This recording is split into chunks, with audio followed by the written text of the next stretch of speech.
a short introduction to the show that I will provide. And then I'm actually going to hand it over to the artist, Jose-Ricardo Presman, who's here tonight to speak on his work. And then he's actually going to give us a unique, one-time only presentation. So we're very thrilled that you're here with us in order to experience that from the artist himself. So for those of you who are not familiar with Amos Eno Gallery, it is an artist-run space that was founded in the year 1974. It's one of the longest operating artist-run spaces here in New York City.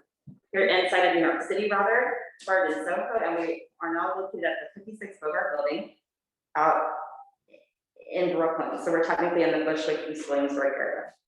So Amos Eno Gallery hosts a very diverse series of programming that ranges from visual art exhibitions to performances, to film, to music, to lectures, etc.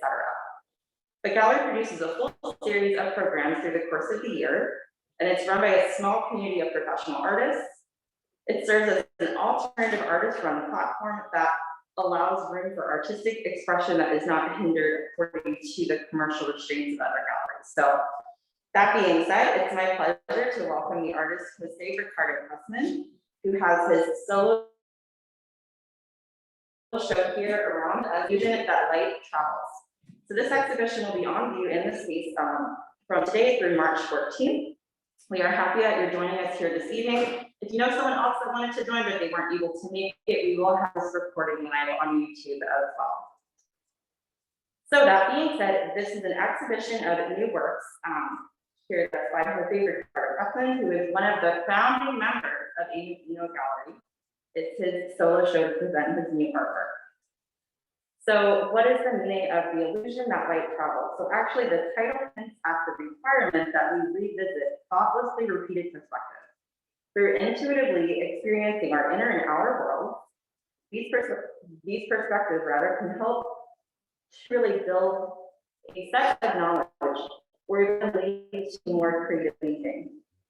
So we will have a tour shortly by the artist, but one of his quotes around the exhibition and how he approached it was, like he said, we've all been misled into thinking that we're trying to get rid of myths and falsehoods, when in fact these so-called myths are remembrances of our living past. So with that, it's my pleasure to welcome the artist who's going to give you a very thoughtful exhibition tour that I will be hoping to spearhead from the back end. So we're very excited that you're here. Just give us one moment to switch over.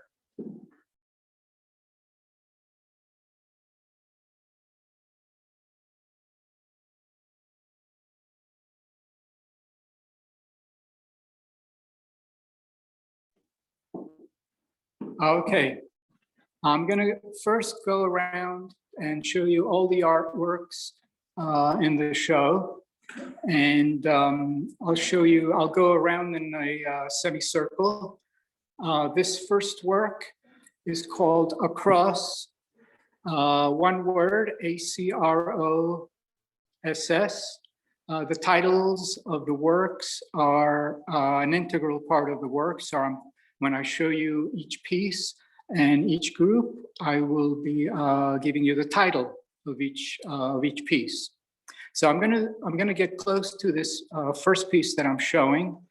The middle part is made out of wood, and it's two straight wood pieces and painted a flesh color. I'm going to show you the top of it is an image of a balloon being held in place with a nail, as you can see, and the bottom of this one piece has a let's say a lead ball being held in place with a nail. So the top of this, the nail is holding in place the balloon, presumably made of helium, filled with helium, and the nail is holding it from going out into infinity. And the bottom part, there's an image of a that's being held in place with a nail also, and it's being held from dropping to an ideal point, a gravitational point, let's say, in the middle of planet Earth. All right, so this is one piece. This is actually I called it the centerpiece. Now I'm going to go to a second section, and I'm going to show you first a poem which I wrote a long time ago, but which I'm using for the title of the poem is How to Free Elements 4. And before I read the poem, I'm going to go to the 4 pieces that accompany this poem. So I'm going to go to the first piece, which is called Earthly Life. And I'm going to go around it back and forth so you can see all of it. This is called Earthly Life. The next piece is titled Sound Water. So you have the first is earth, the second is water, earthly life and sound water.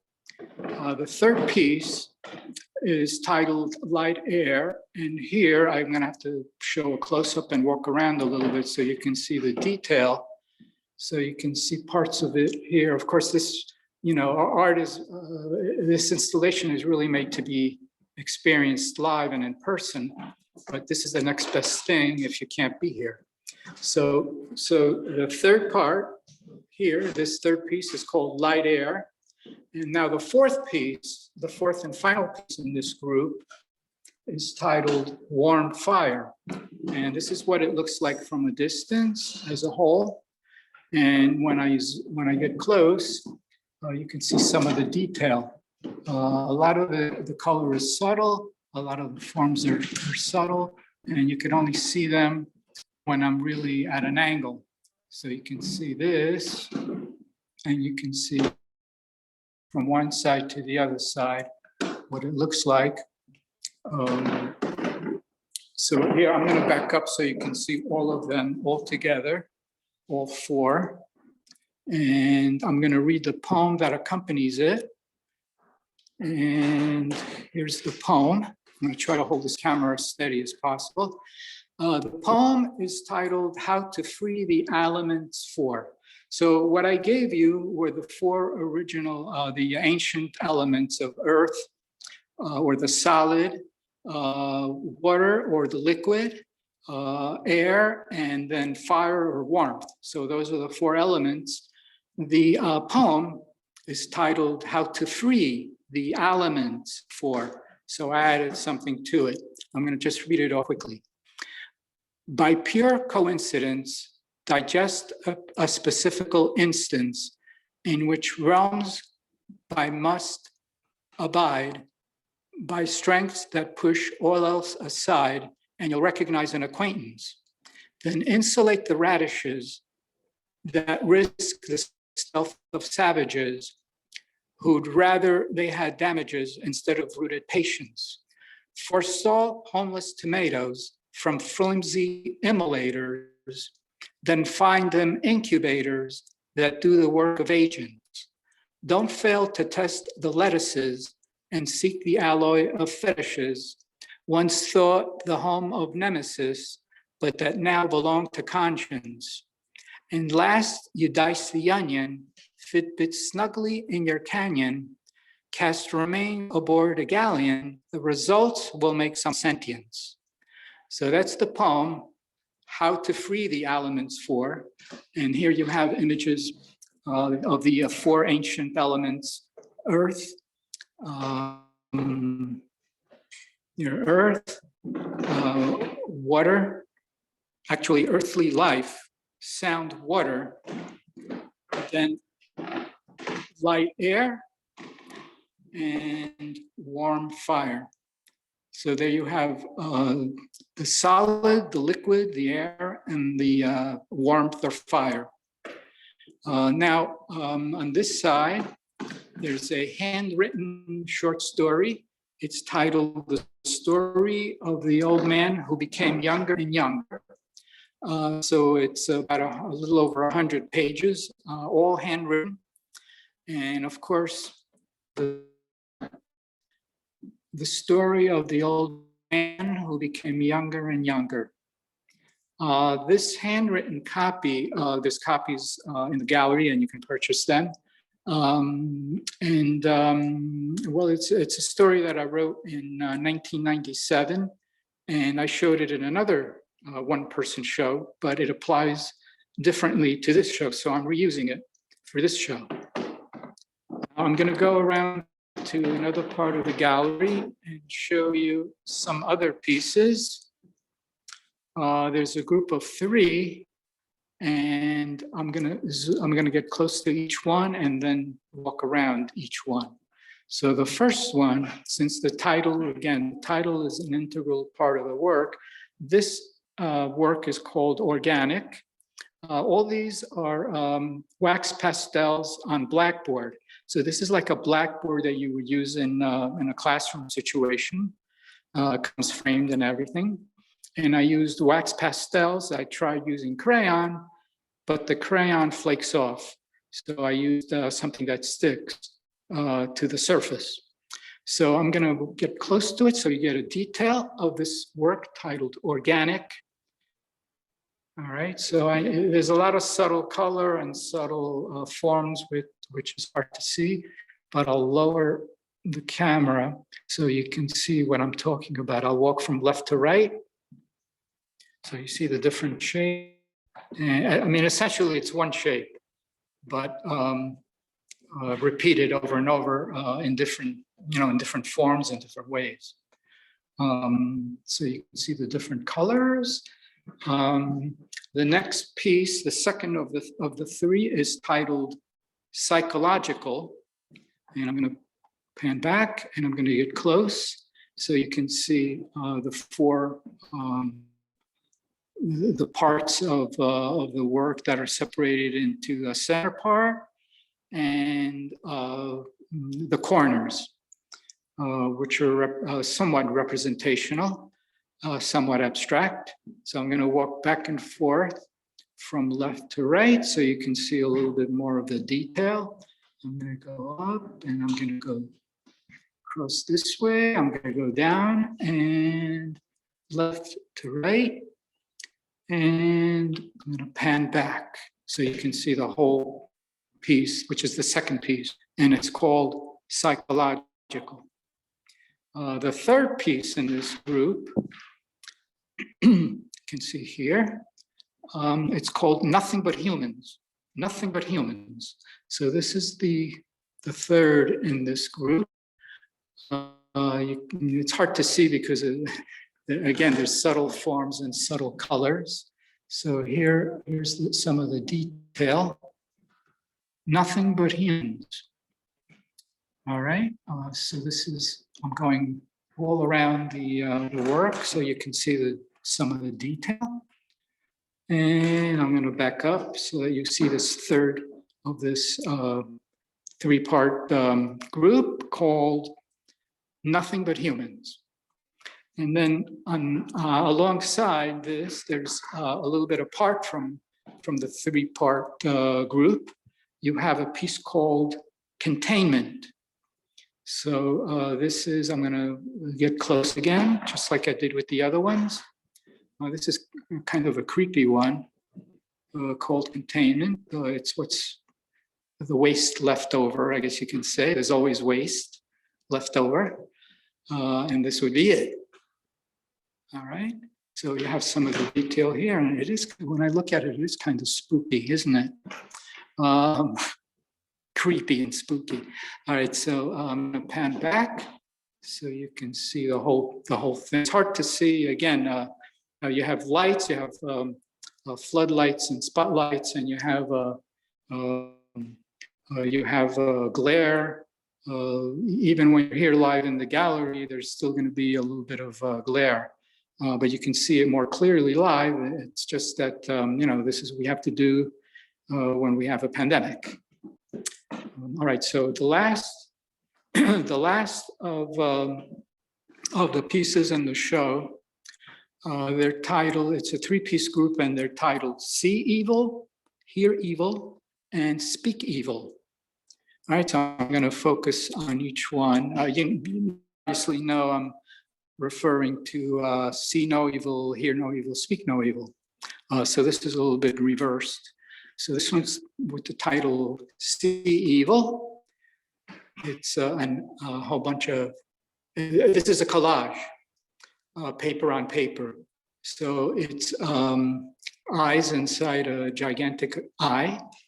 This one is titled Hear Evil, and it's a lot of ears inside of a giant ear. And then finally, you have Speak Evil, and these are larynxes. If you know, if you're a medical person, physiologically, this is what larynxes look like. So this one is titled Speak Evil. All right, now the director is going to come in, and I'm going to stand in front of a whiteboard and talk a little bit about the work. And it's not really about the work, but I'll explain that as I get.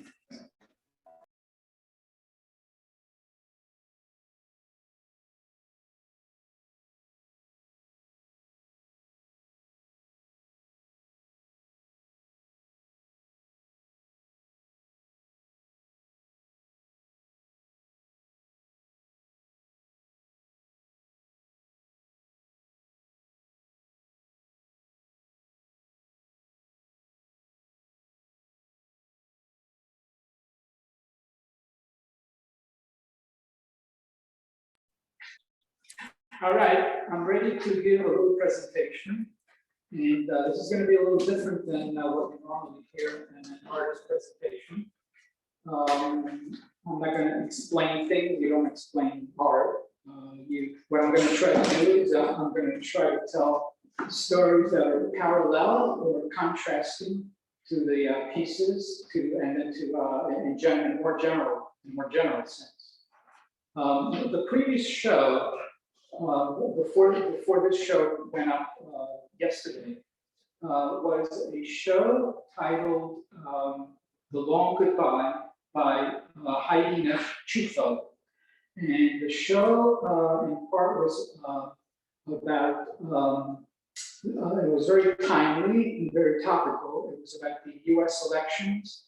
It took part of the description of what happened between the election in November and the inauguration on January 20th. So it was a very tight time frame, very timely, almost right up to the day, right up to the minute. It was a wonderful show. Most of it was animated. And now this show is just the reverse of a timely topical show, but it could be, in a practical sense, the end of the universe and back. Hopefully we can come back from infinity. All right. So the title of the show is Illusion That Light Travels. I'm not going to give you a whole bunch of this. It's just the one. I'm not Bob Dylan here giving you a whole bunch of these cards. The illusion that light travels. That's right. Before you try to correct me about light, I want to tell you a little story about how you should approach a show like this. There's a story about the French novelist Balzac, Honoré de Balzac, who lived 1799 to 1850. When he was on his deathbed, some of his friends and colleagues came to visit him, probably expecting that they would get some final words of wisdom or something like that. What turned out was that Balzac asked them about an individual who had started a new career, another individual who had spent time in prison and just gotten out of prison, a couple who had just started a family. But what Balzac was asking about were actual people. They were characters. He was asking his friends and colleagues on his deathbed how the characters in his novels were getting along. This is what he was asking them. Now, in today's world, we might say, well, this guy, Balzac, he must have dementia, he must have, Alzheimer's. But when you're a writer or a musician or an artist, you're living in an extremely vivid inner world. And sometimes that world is more real than anything that goes on in the ordinary everyday world, even within, life and death. So that's the approach to this show. Now, I showed you the first work, which was two pieces of wood and a balloon on top held in place, and a solid steel ball held in place also on the bottom. So the inspiration for this was something called the Rereflexive Universe. There's a book by Arthur M. Young called A Reflexive Universe. And in this view of reality, of evolution, there is no such thing as a constant ascent from bottom left to top right. What you have is more of a descent and then an ascent. So I'm going to draw this for you. Not more of this. So in this view of the reflexive view of the world, you have a descent this way, and then you have you reach a nadir, and then you have an ascent this way. And then, so let's say that the nadir is here. So if this is the turning point between BC and AD, then we would be, if you extend this line, indefinitely, we would be just around here, just barely past, 2000, a little over 2000 AD. So if this goes on for, millions of years, we will be just barely over here, right? Now, also from this, you can extrapolate that there are two false paths that you can take instead of this ascent. So you can, for example, make a mistake of returning in this direction, going back in this direction. The other mistake is if you continue on this descent and you end up down here. So translated to religion, this false path would be if you return back to an old-time religious faith and faith practice like they've done, like people did in the past, which is really no longer appropriate and people can't get enough out of it anymore.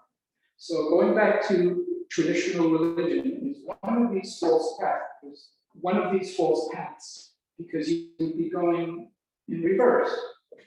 The other false path is if you go further down, if you plunge further down this descent and translate to religion, this would be the equivalent of nothing. This would be the equivalent of atheism and agnosticism.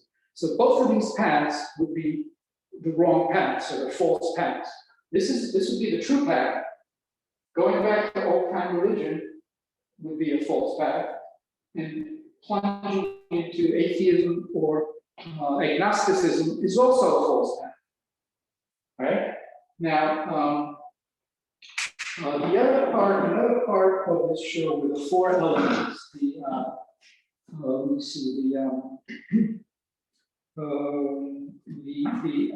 Earth, water, or let's say the solid, the liquid, the air, and the fire.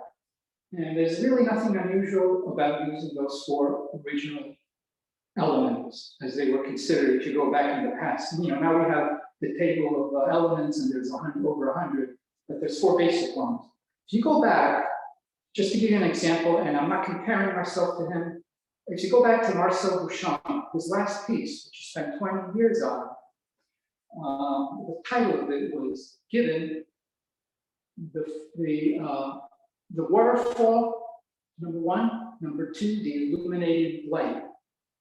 So you have their water falling to earth, so you have water and earth, and number two, you have the illuminating gas referring to air and fire. So it's not unusual to use those four elements as part of your work. The other pieces that you saw, the the three pieces together. The first one refers to, I'll go back and I'll review everything physically. The first one refers to the organic world, the second to the animal world, the third to the human world, and then the last one called containment would be what's left over. And then the three colored pieces that you saw, see evil, hear evil, speak evil, I think that speaks for itself. Now, I want to clear up some things that are usually confused. I'm going to erase this. I'm going to show something else.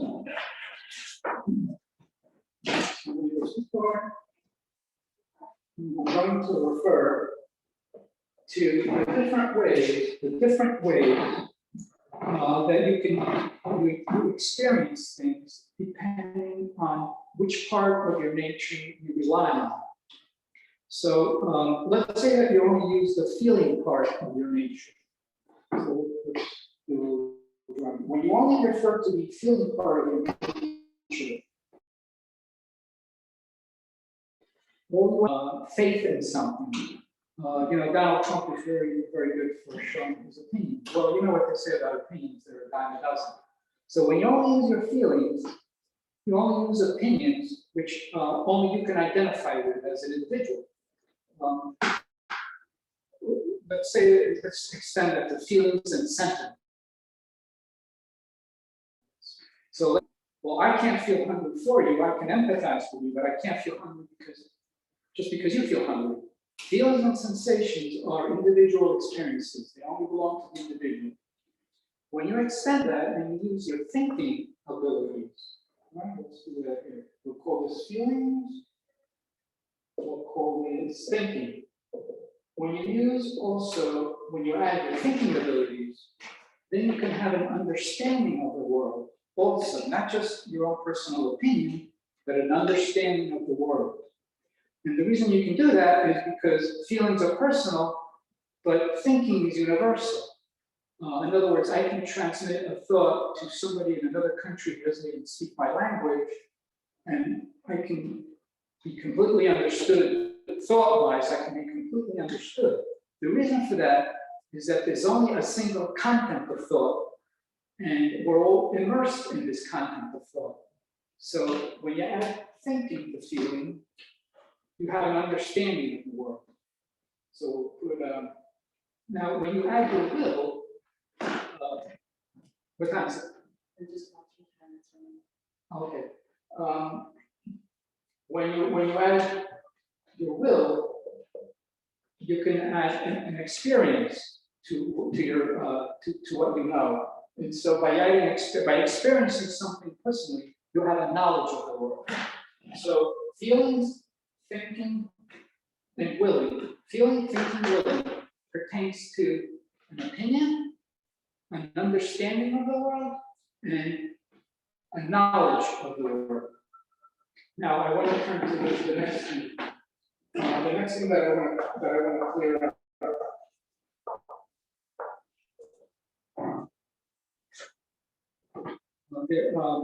Creatively speaking, I'm going to take you through the steps. Normally we think about things. But when you think about things, I'm here and you're there, right? There's a separation, there's a spectator quality to it.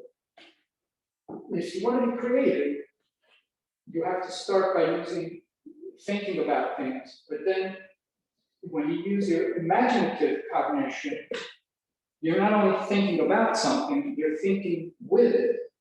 Okay, you're walking in somebody else's shoes, you're thinking with it. A person or an event or an animal.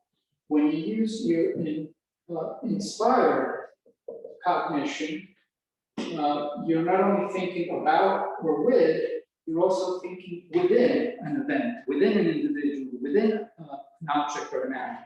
And finally, when you're thinking in an intuitive way, using intuitive cognition, you're thinking about, you're thinking with, you're thinking within, and now you're thinking as the event or the person. So I wanted to use that as as a description of what you can do creatively. How much time do we have on? 3 minutes. That's it? 3 minutes. Okay, so I'm gonna go, I didn't have to practice everything, but I'll go around once again, so you can see all the pieces. This way,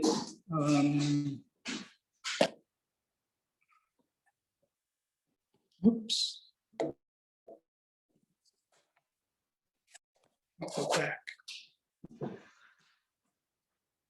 Okay.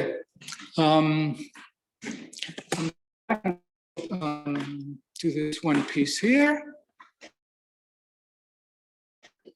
So you have the 4 pieces describing the elements.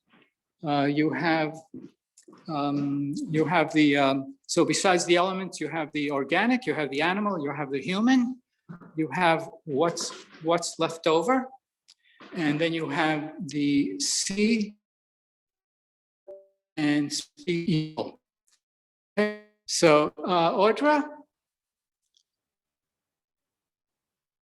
So there's only a couple of minutes left, right? They said. So,